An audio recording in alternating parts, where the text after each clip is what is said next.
Welcome back mga kaibigan. Dalawang balita natin. Carl Tamayo, grabe ang lakas. 31 points, sumalpak at umupo pa sa ere. At Ange Kouame kasama sa Gilas pool. Pero ang tanong, aabot kaya ang paglokal sa kanya sa laban ng Gilas? Simulan po natin kay Carl Tamayo sa latest game niya sa KBL. Mga kaibigan, nakakabilib ang ating kababayan na si Carl. Ito, panoorin niyo mabuti, 31 points at mahigit 50% sa field at 50% sa 3-point line. Kalaban niya rito, yan si Justin Gutang. Isip pa nating kababayan. Grabe yung salpak niya pero babawi.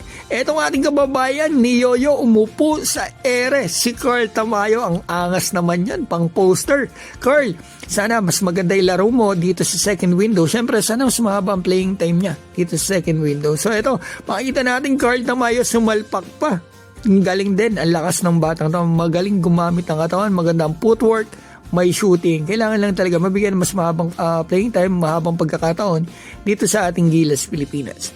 So talagang natuwa doon yung coach ni Carl Tamayo. Grabe.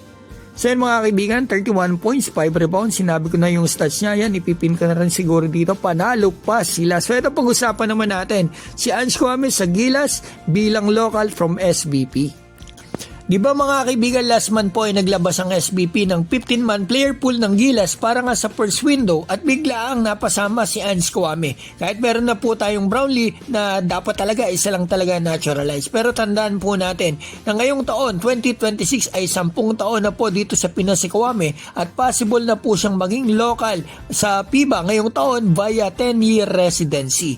At ilalaban po ito ng SBP sa FIBA. So mga kaibigan, ang tanong natin ngayon ay kung aabot ba ang pag-local sa kanya kay Kouame bago ang laban ng Gilas dito sa second window sa February at March or kahit dito sa third window na lang mga kaibigan na July.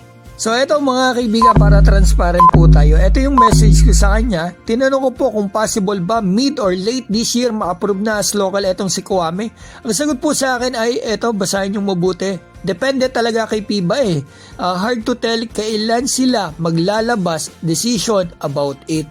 Correct me if I'm wrong mga kaibigan. Pagkakaintindi ko dito ay baka nag-apply na sila o nag-inform na sila sa FIBA about Kouame, kaya waiting na lang sa decision. Which is good, sana kahit sa third window sa July ay umabot itong si Kouame. So sa ngayon, waiting game po tayo kay Kouame. Pero ang mahalaga naliwanagan tayo na magiging local talaga si Kouame sa Gilas.